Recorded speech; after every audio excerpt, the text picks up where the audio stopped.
It's June 30th, 2021. My subject today is cancel culture. Beware of people pulling on your heartstrings.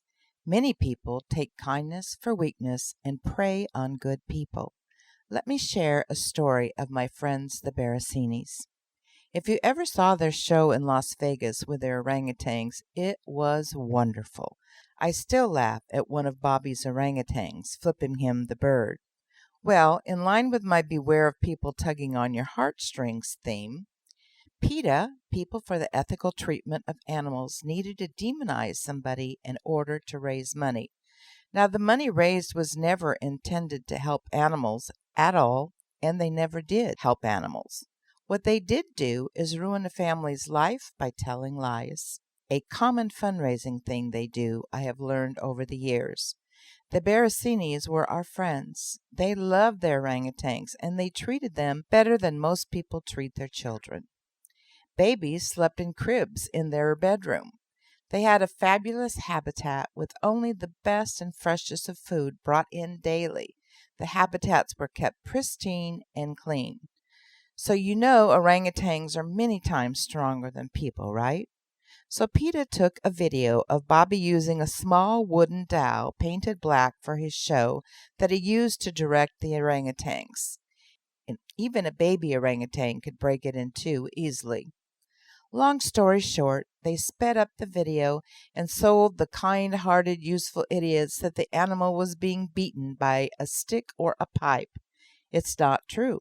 But they manipulated video, which allowed them to demonize the Barasinis and raise millions of dollars. Many millions of dollars. Kind-hearted folks just like us, trying to do the right thing, sent in their money to stop animal cruelty.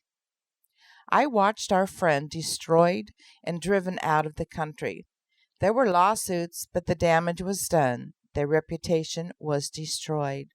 We researched how many animals PETA had saved. I believe the answer was 0. To the contrary, they euthanized animals they took from schools and zoos. Millions of dollars were raised and poured directly into politics. I was there. I know. The next example of the same thing, in my opinion, is Black Lives Matter. We had an opportunity for good, but chose to go political.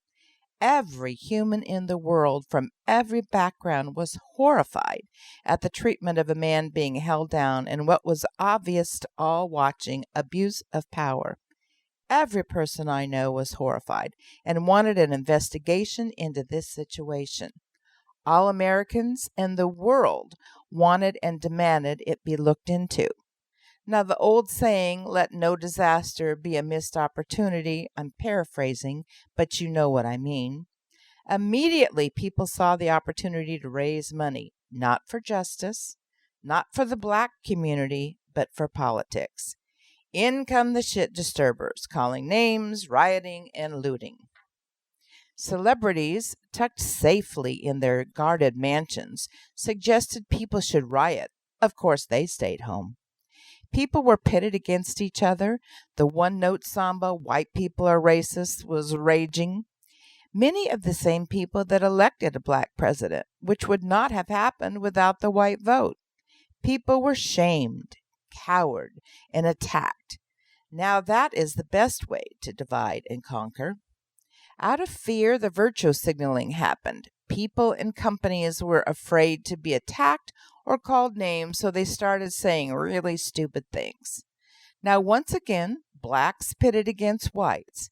People that knew and cared for each other slept with one eye open out of distrust. Money was raised, lots of it. But did it go to the people most affected? It did not. Once again, it was political, and once more, the propaganda of news outlets and social media divided a nation. All wanted truth and justice, but now we are put in labels.